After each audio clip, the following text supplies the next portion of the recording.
everyone. I hope God's been blessing you today. Today is still January 1st, 2023. And I decided to make another quick video about the red flags that my husband and I started to see when we were in the Jehovah's Witness organization. So let me start here. In 2022, my husband started to ask questions. He started to doubt some of the things that was going on in the organization and how he was like a little bit uncertain if the witnesses actually had, the truth, or if they were being misled by some of the stuff that the organization was putting out. So, he would catch certain things that I wouldn't catch. So like during certain talks or in the meetings, or even like the videos that they were putting out that we were watching together, my husband seemed to be catching certain words, I guess, really. The way some of the brothers were talking and saying certain things that didn't really coincide with what we were studying in the Bible. And so by now we had already done our Bible study. We already were baptized. And so we were doing our own personal studies on our own. And we were still going to the meetings. So you would do your own personal study, but then you would also do, the congregation studies. And, he, like I said, my husband's very, logical. I'm not logical. I have logic. I know, how to look at things, but I'm more emotional. I'm more looking for the, positive and everything. And I don't like to look at people in a negative way. I like to look at them in a positive way. I don't really have a wall up. So most people, like I said, would call me naive or gullible, but I actually think that that's a benefit to me because I'm more empathetic and more compassionate than people that I feel like have a wall up. Because if you have a wall up, you kind of looking like someone's always out to get you or out to hurt you or something. I don't like to be like that. But it's okay because my husband is more of the rational one, and we kind of benefit each other in that way. But some of the things that I saw as red flags at the beginning, now remember, I didn't see them at the beginning, but now it's 2000. So we started studying in 2018. Now it's 2022. And now I'm looking back at the beginning. And here are the things that I started to think about. So when I first started studying, the first thing that comes to mind is when I was being told pretty much everything that I thought was wrong and everything they were teaching us was right. You couldn't question anything really. Like if I said, well, this scripture means this to me, I would be like, well, the teachers would be like, well, that's great, but it doesn't really mean that. It means this. So it was kind of like, looking back now, I wasn't really allowed to have my own thought process when it came to the scriptures, which at the beginning I didn't think anything of it because I told you I never read a Bible. I never read the Bible on my own.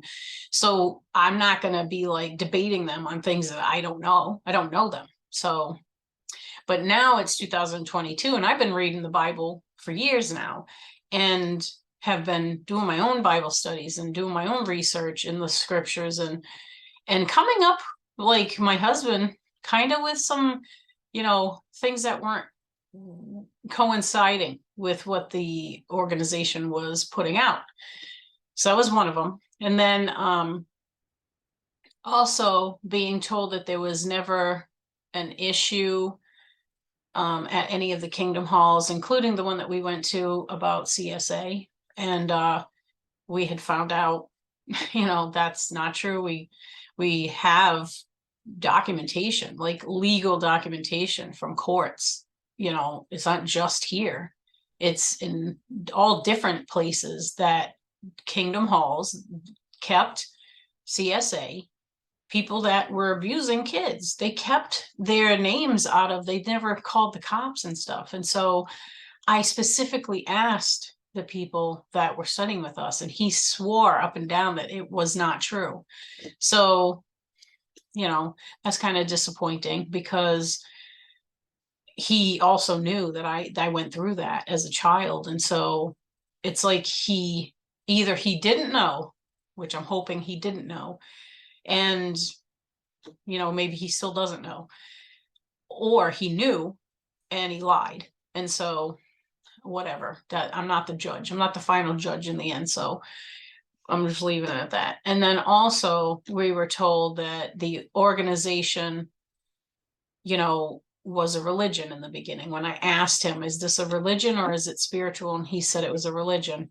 Well, now I understand why I was a little bit disappointed when I found that out, because during my Bible studies, it clearly states that all religion's going to fall and that you don't need to be in a religion to find God. Like, you just need Jesus to find God. So anyway, that's another one. Then finding out more about the disfellowshipment arrangement, where you can't talk to anyone that gets disfellowshipped, even if they are your family member.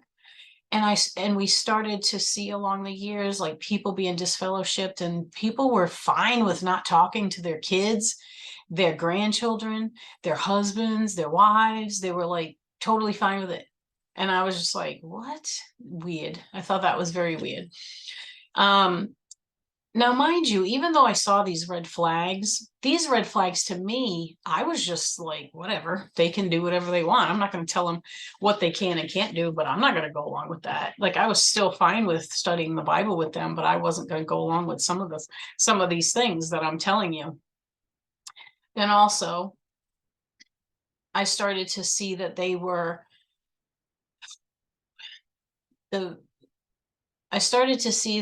more fear-based, like in the Kingdom Halls, instead of faith-based. Like, they preached faith. You got to have faith in God and all this stuff. But really, their actions showed that they were very fearful. And that was a red flag.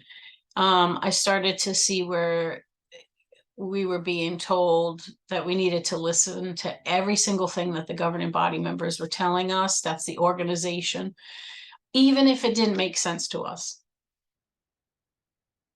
Now, come on, even if it didn't make sense to us.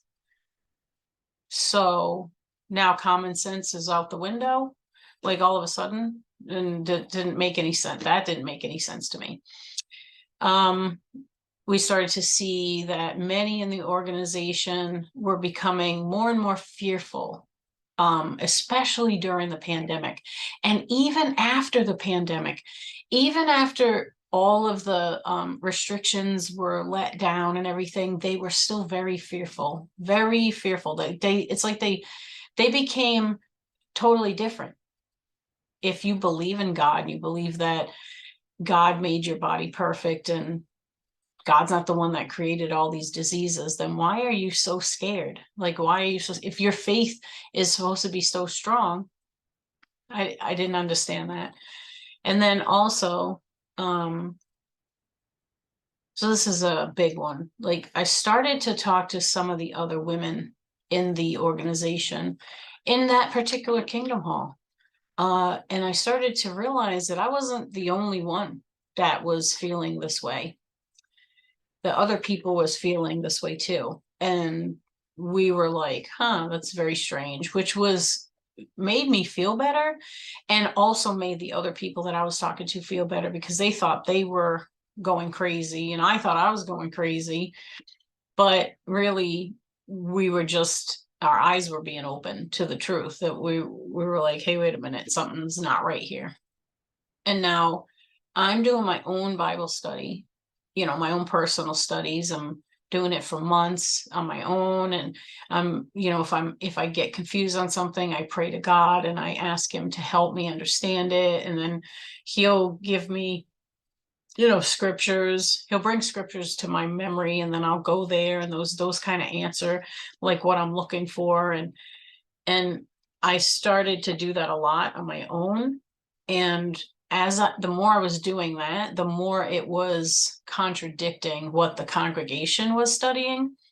And I started to notice that some of the scriptures that the publications had were taken out of context. They were using certain scriptures, but they didn't, if you read the whole, the whole story, they were making it sound like someone else was totally saying it, but really it might have been Jesus talking, or it might have been, but it kind of fit along with what they were saying in their publications. I started to understand that. So at that time, I started to not read the publications and just read the Bible, to see if I could get a better understanding without their help.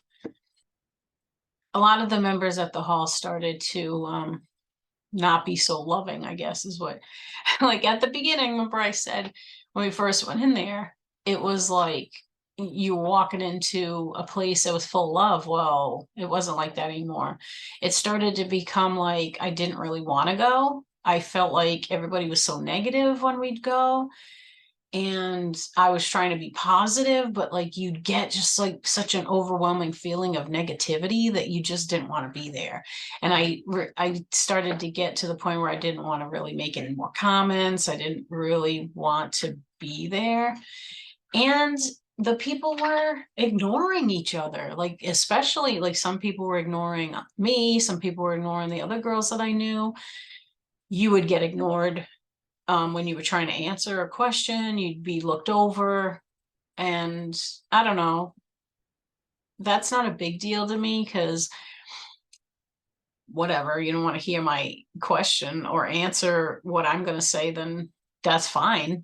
There's other people there, but it just seemed like you would get more and more ignored the more that, like, now we were already baptized and it seemed like it was totally different. Like they had already gotten us into the organization, so now they didn't have to work so hard type of thing.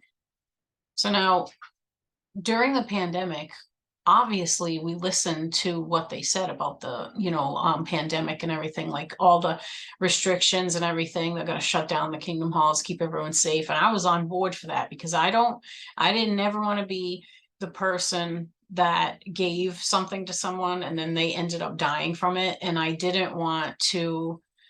wasn't scared of the virus, and I work in the medical field, so I know a little bit about this stuff. I knew that the coronavirus was not new. It's been out for years and years and years. And they just were, to me, I felt like they were playing it up. And so I wasn't as scared. And so, but because I felt that way, it doesn't mean everyone felt that way. So that's why I didn't really mind, all the restrictions they had, and the mask wearing and all that stuff was fine with me. I don't care. As long as it's keeping other people feel safe, then I was fine with it.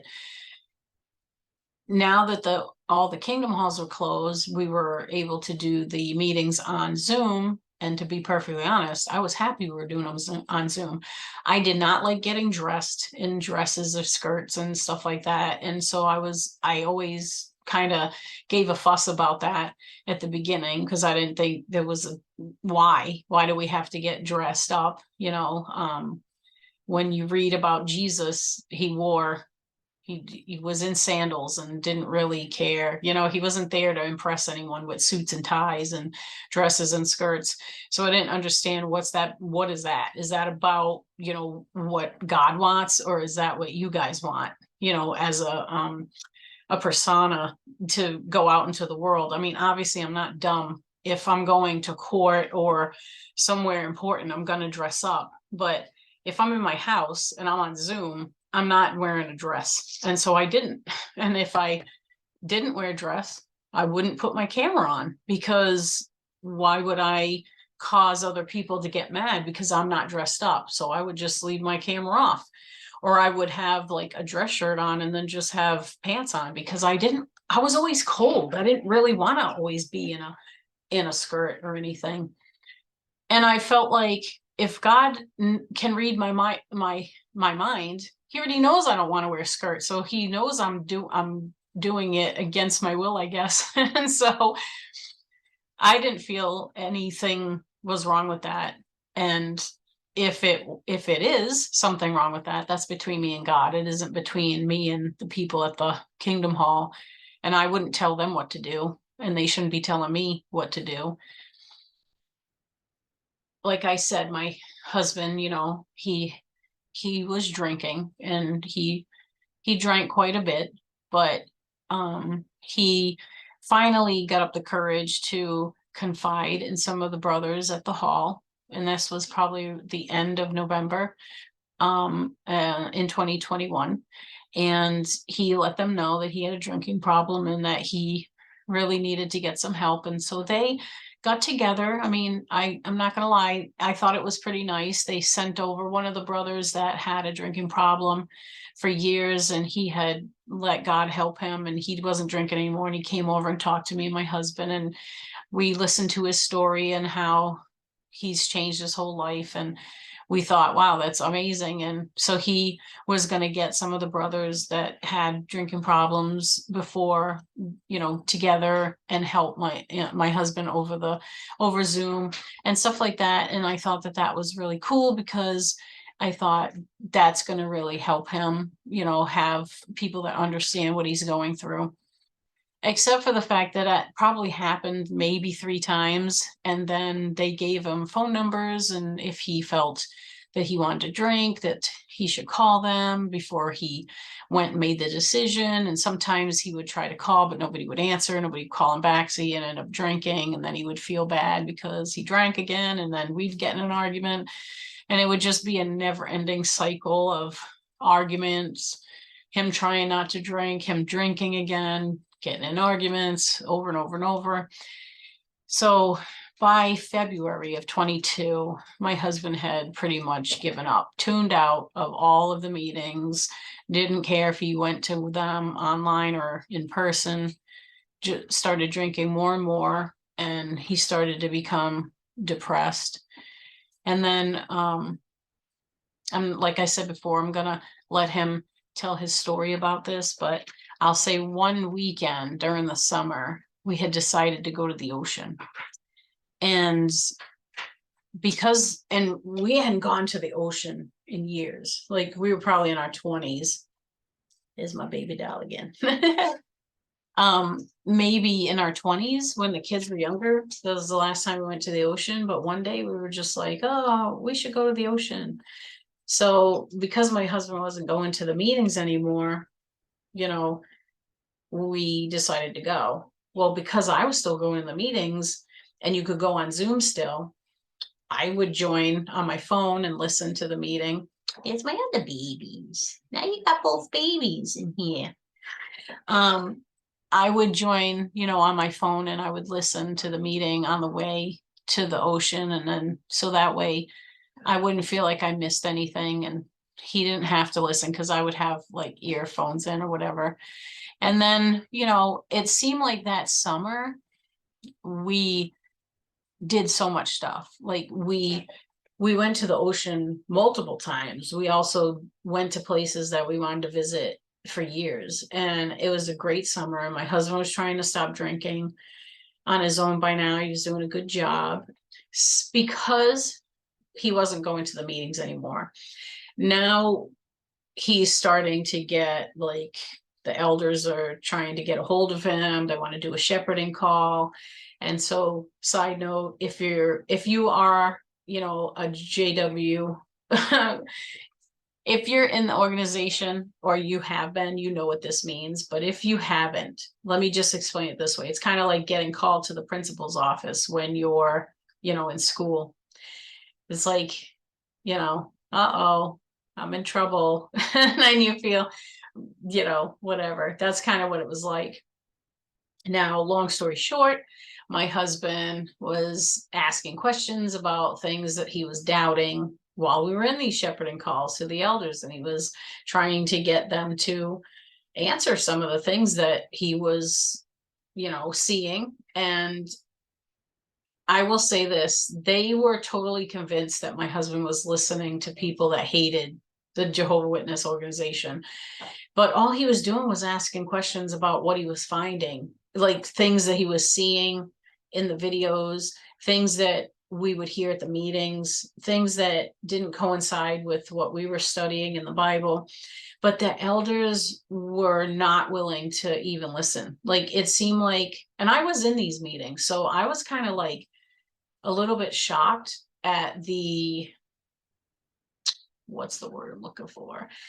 Kind of the attitude that the elders were giving my husband. It was kind of like they were ganging up on him. One, it could never be like one-on-one. It always had to be like 2 or 3 of the elders with us.